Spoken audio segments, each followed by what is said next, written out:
ka-promly. May ilaw na. Pang ano ko na ito, pang 3 taon ko na itong sinisindihan.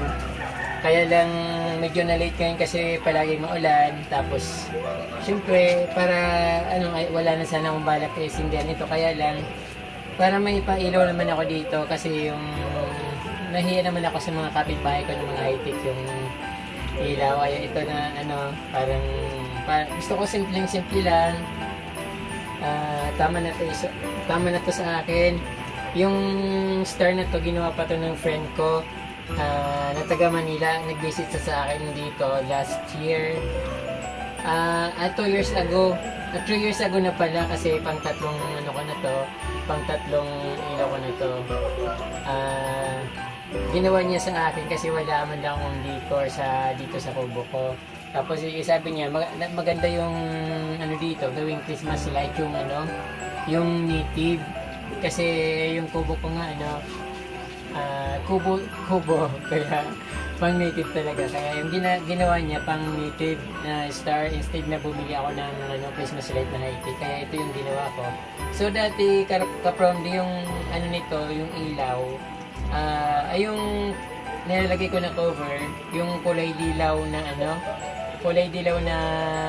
ano tawag doon?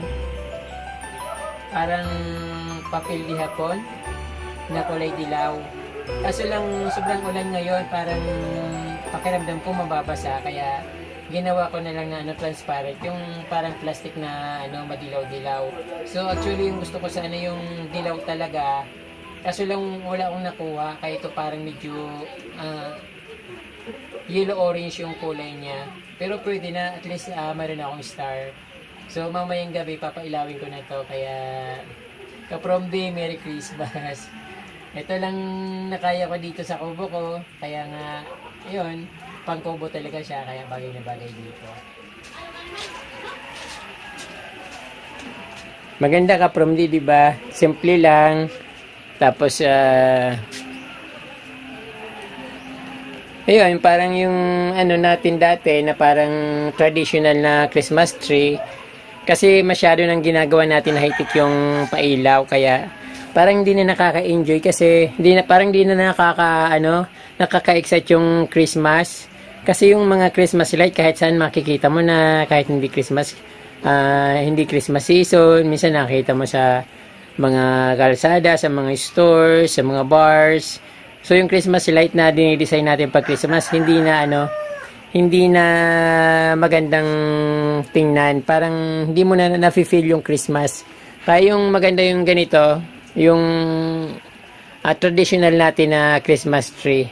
From this, sinindahan ko na yung Christmas light ko, yung pailaw. So natutuwa ako kasi wala na akong nakikitang katulad nito. Hindi katulad noon na talagang halos lahat ganito yung Christmas light ng buong bayan. Ngayon na high-tech na. Kaya syempre natutuwa ako na ako lang yung may ganito sa amin. So pang 3 years ko na itong ginagawa. So ito palagi yung parol ko. Every year ganito siya. Pero yung dati, yung makulay na yellow yung ginagawa ko. Kasi sabi ng friend ko, maganda raw yon. Kaso wala akong nakikitang ganon. Kaya ito na lang ginawa ko. Para maiba naman. Saka mas maganda yung dating niya. Transparent siya. Ayan. At sa malayo kitang kita. So, dito sa amin, yung nakikita kong mga nagsisinding Christmas light, iba na yung mga high-tech na Christmas light na yung ginagawa nila. So sa akin lang yung naiiba. Ayan ka-promly, masyadong madilim kasi.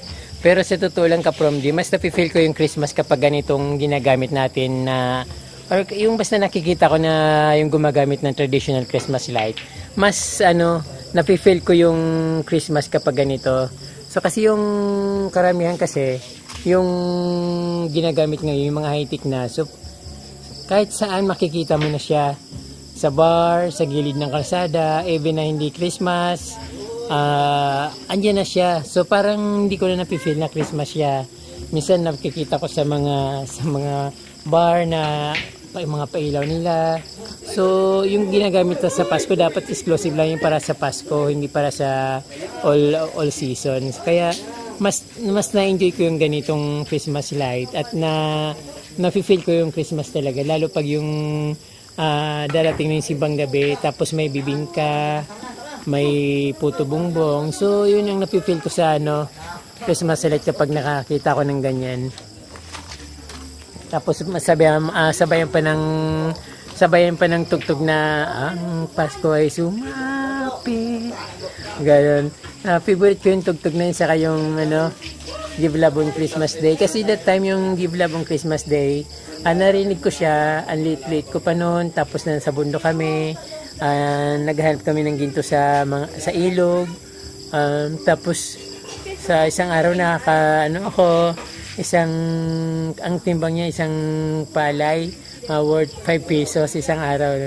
That time bata pa ako, siyempre tumutulong ako sa nanay ko, sa tatay ko. Tapos yung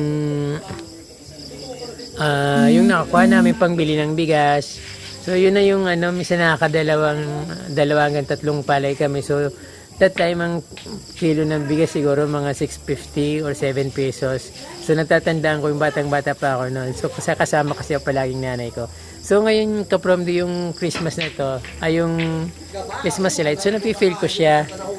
Even na kahit na hindi kami nagkaroon ng Christmas light noon, pero syempre dream ko yun pag nakakita ko ng Christmas light sa pag napupunta kami sa bayan, inaabot kami ng gabi.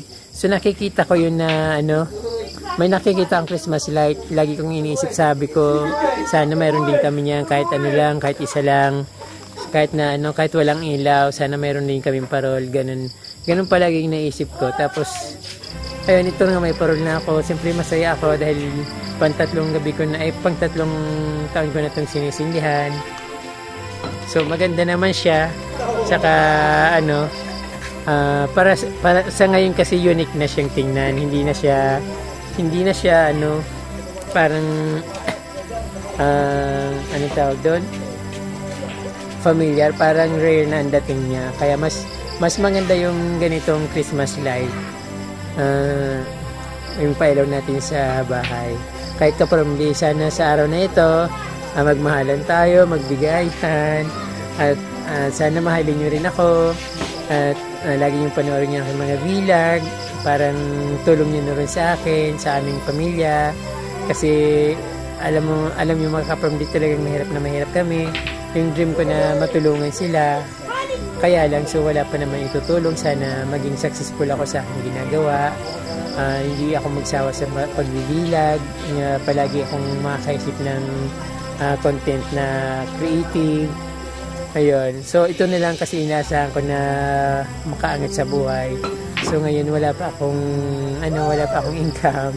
Although kumikita na yung YouTube ko, pero hindi ko pa siya nakiklaim dahil wala pa ng confirmation. Sana dumating na ngayong December or January para magkaroon na rin naman akong kahit pa paano magkaroon naman yung laman yung bulsa ko, kasi talagang wala. Yung kikita lang ng 100 sa isang araw, wala pang minsan minsan 30 pesos lang, kulang pang 1 kilo ng bigas yung kapamilya.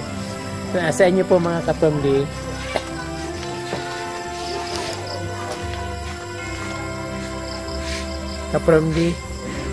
Merry Christmas sa inyong lahat.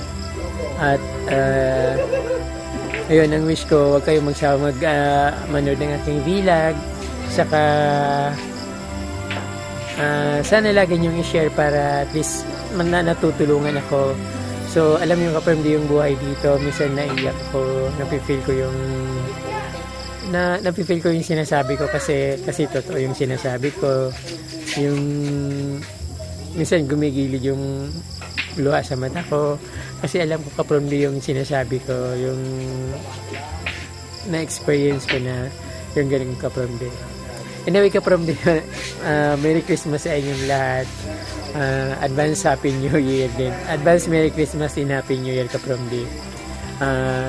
Yun, sana mag-subscribe kayo at lagi niyong panoorin ang aking vlog. Salamat ka from D. Mabalos.